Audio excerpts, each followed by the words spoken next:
I came home from my doctor's appointment and found a strange man asleep in my guest room. That's Derek, my boyfriend, my daughter explained. He lost his job and needs a place to stay. You have the space. Derek stayed 6 months, rent-free, eating my groceries, running up my electric bill. My daughter insisted he was helping me, taking out trash, mowing the lawn. So I formalized it. Hired him as my caregiver at $15 an hour, made him sign an employee agreement, installed security cameras for my safety. Then I watched him on my phone as he pawned my late husband's watch, pocketed cash from my purse, and sold my prescription pain pills to his friends. I gave all the footage to the police. Derek got 3 years. My daughter got evicted. I'm Marianne Patterson, and I'm 68 years old. I've lived in my 3-bedroom house for 32 years, raised 2 children here, and buried my husband Edward from the living room 8 years ago. After Edward died, I learned to live alone. Learned to enjoy my own company, my routines, my space. I wasn't lonely. I was independent. And I liked it that way. My daughter Ashley never understood that. She saw my independence as loneliness that needed fixing. Saw my quiet life as empty space that needed filling. And when her unemployed boyfriend needed a place to crash, she saw my house as the perfect solution. For him, not for me. Let me take you back to the day I came home and found a stranger sleeping in my guest room. If you're watching this, subscribe and let me know where you're watching from. It was a Tuesday in March when I returned from my routine cardiology checkup. Nothing serious, just monitoring blood pressure that's been stable for years. I pulled into my driveway at 2:30 p.m., unlocked my front door, and immediately noticed something off. The television was on in the living room. I never left it on. There were men's shoes by the door, large, worn work boots I didn't recognize. And coming from the kitchen, the smell of something cooking. I hadn't left anything on the stove. My first thought was intruder. My second was to call the police. But then I heard Ashley's voice. "Mom? You're home early." She appeared from the kitchen, looking guilty in a way that took me back to her teenage years when I'd catch her sneaking in past curfew. "Ashley, what are you doing here? And whose shoes are those?" "Oh, right. I should have called. Derek's here.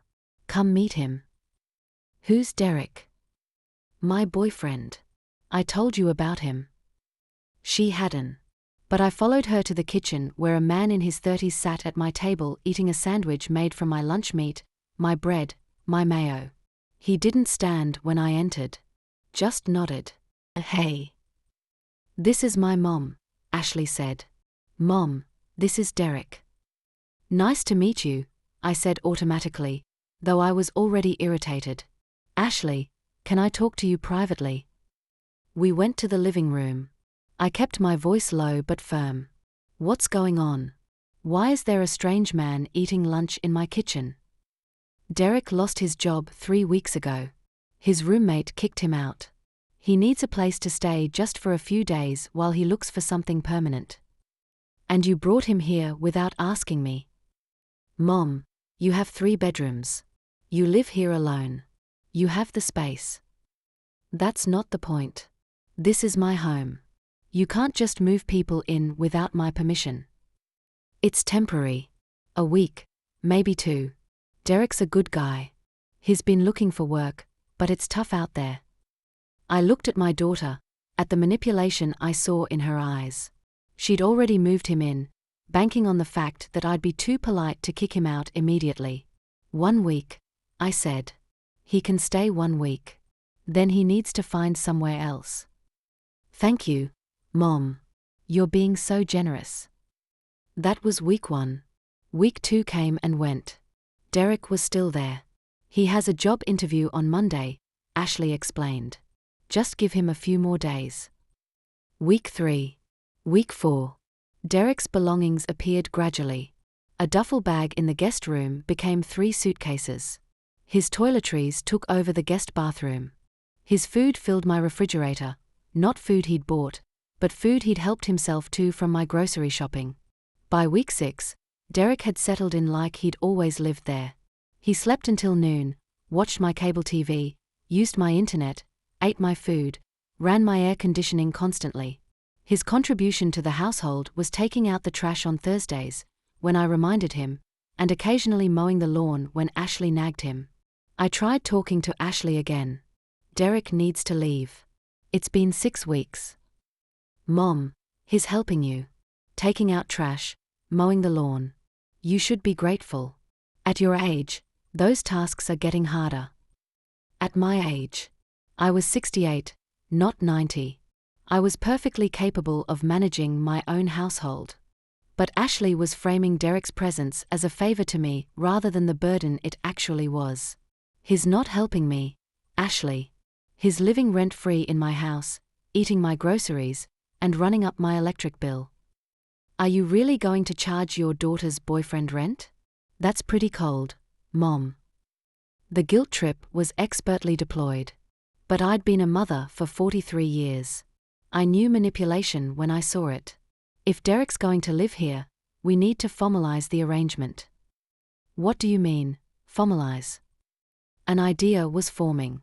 A way to regain control while also protecting myself. If Derek is truly here to help me as you claim, then he should be my employee. My caregiver. I'll pay him, and he'll have specific responsibilities. That seems unnecessary. Those are my terms, Ashley. Either Derek signs an employment agreement and works for me as a paid caregiver, or he leaves. Your choice. I saw the calculation in her eyes. She wanted Derek to stay rent-free. But being paid, even minimum wage, was better than nothing. Fine. How much? $15 an hour. 20 hours a week. $300 a week before taxes. It was generous for someone whose caregiving duties would be minimal given my good health. But it gave me leverage. As my employee, Derek would have to follow my rules. And as my employee, I could legally monitor his activities in my home. Ashley convinced Derek to sign the employment agreement I'd drawn up with help from my lawyer. The contract specified his duties: light housekeeping, meal preparation, medication reminders, accompaniment to medical appointments, and general household assistance.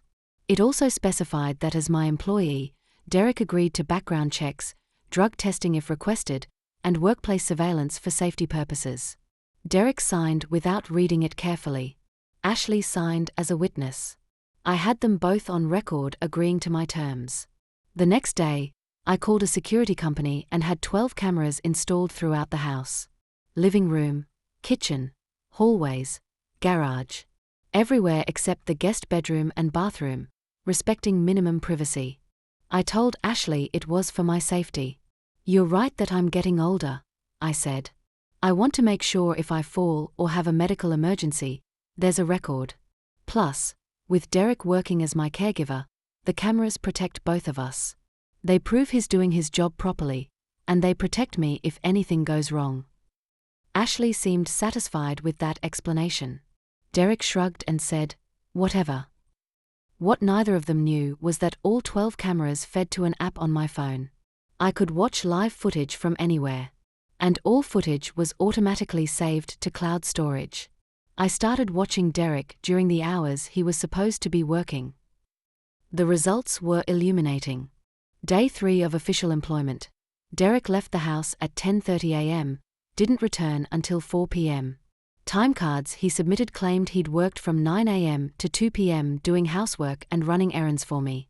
I had camera footage proving he'd been gone the entire time. When he returned, he was carrying shopping bags from a pawn shop.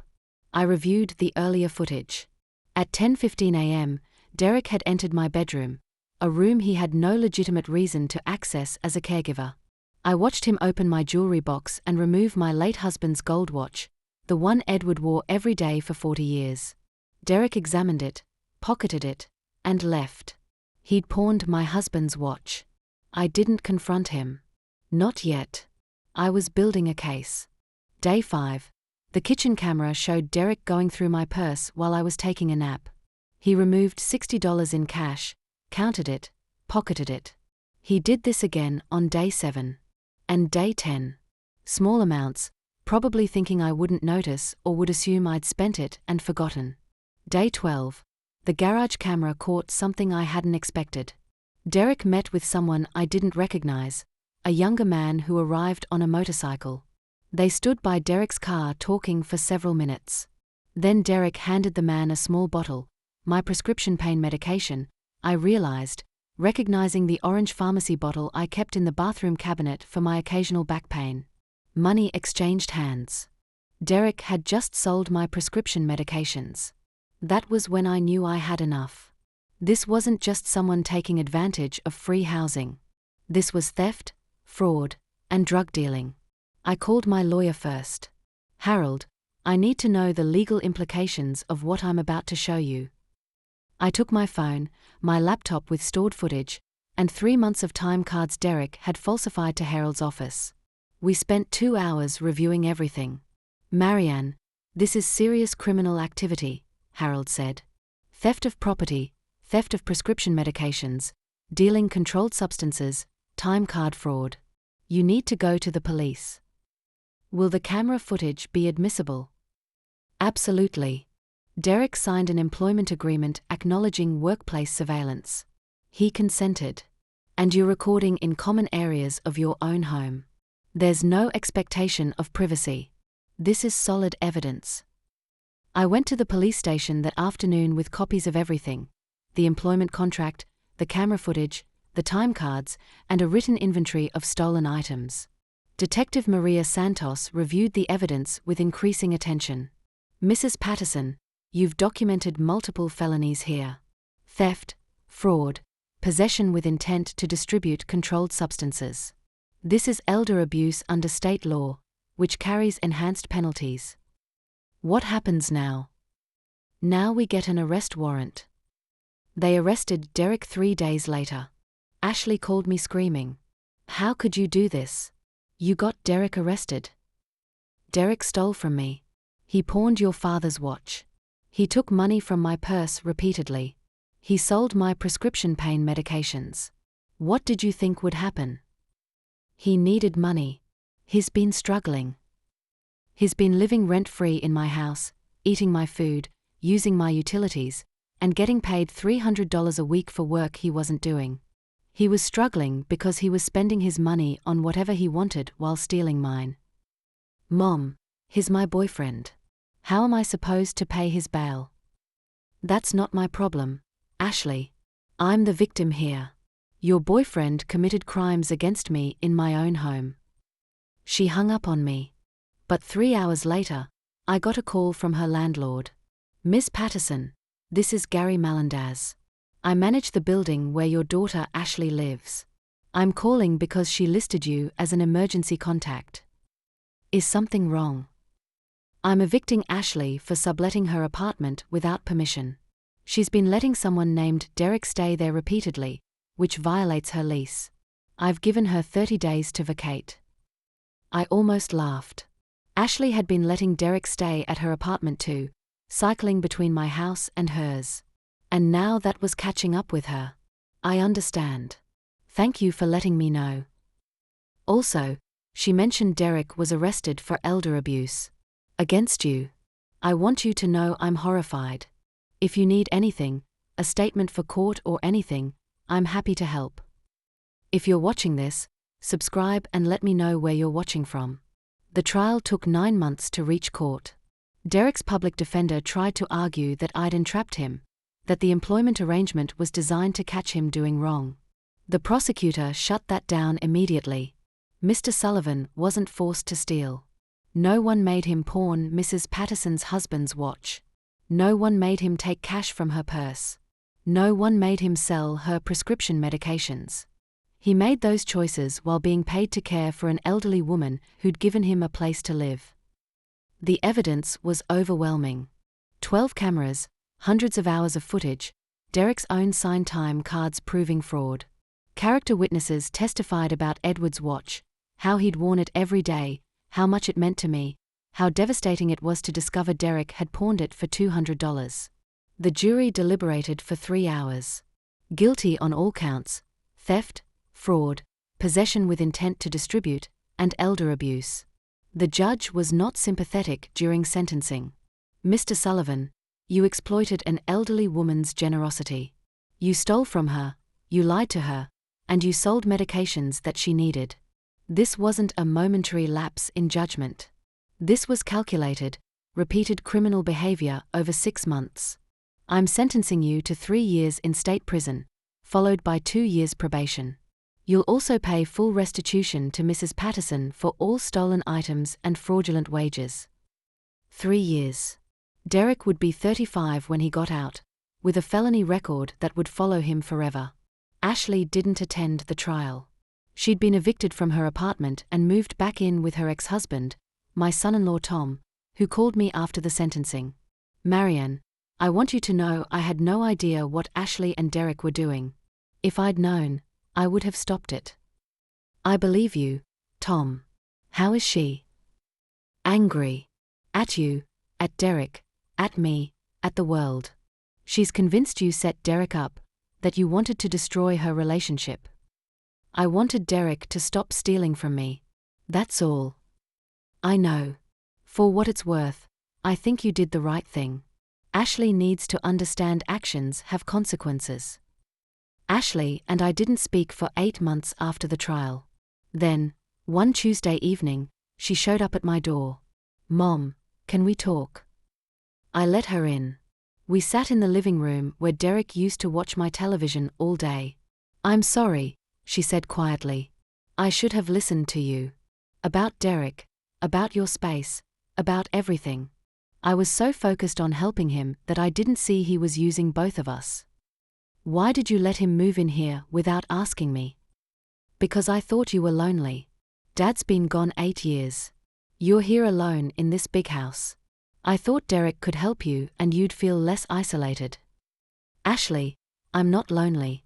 I'm independent. There's a difference. I know that now. Tom helped me understand. I was projecting my own feelings onto you. I'm the one who's been lonely. And instead of dealing with that, I tried to fix you. And Derek was a loser. I convinced myself was a project. Someone I could fix too. Turns out he was just a criminal who found 2 women willing to give him free housing while he robbed one of them. It wasn't a perfect reconciliation. Years of boundary violations don't heal in one conversation. But it was a start. The restitution money came slowly. Derek was making prison wages, pennies an hour, and sending me $3 a month toward the thousands he owed. At that rate, I'd be long dead before being fully repaid. But I got my father's watch back.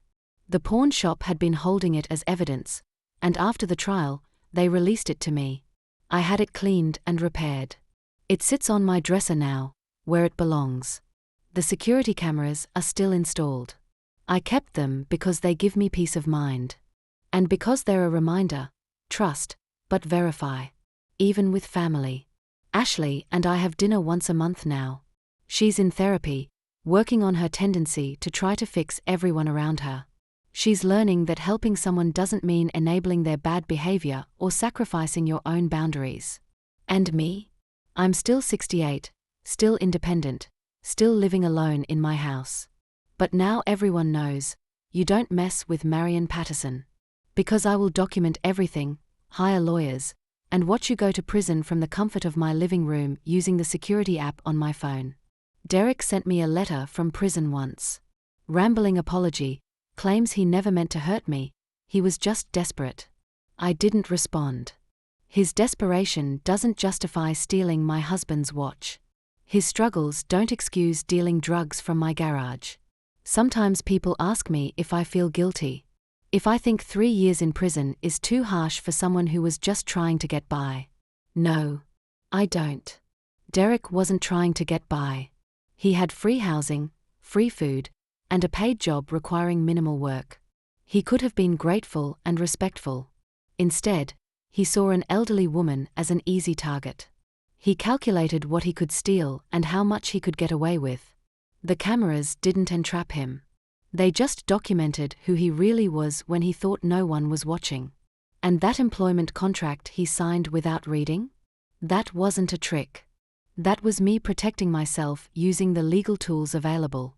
If he'd been honest, he would have kept his job, earned his pay, and eventually moved on to something better. But he wasn't honest. And now he's paying the price. I tell this story not as revenge, though I won't pretend it doesn't feel good to see justice served. I tell it because too many elderly people are victimized by people they trust. Family members, caregivers, people who see vulnerability where there's actually just kindness. We are not confused or helpless just because we are older. We are not easy targets just because we live alone. And we are not obligated to tolerate abuse just because someone is family or claims to be helping us. I didn't need Derek's help. I needed him to respect my home and my belongings. When he couldn't do that, I used every legal tool at my disposal to hold him accountable. That employment contract saved me. Those security cameras saved me. My willingness to document everything and involve police saved me. And maybe it'll save someone else who's reading this and dealing with a Derek of their own. You're allowed to protect yourself. You're allowed to set boundaries. You're allowed to say no to family members who want to move their problems into your house. And if they violate your trust anyway, you're allowed to press charges.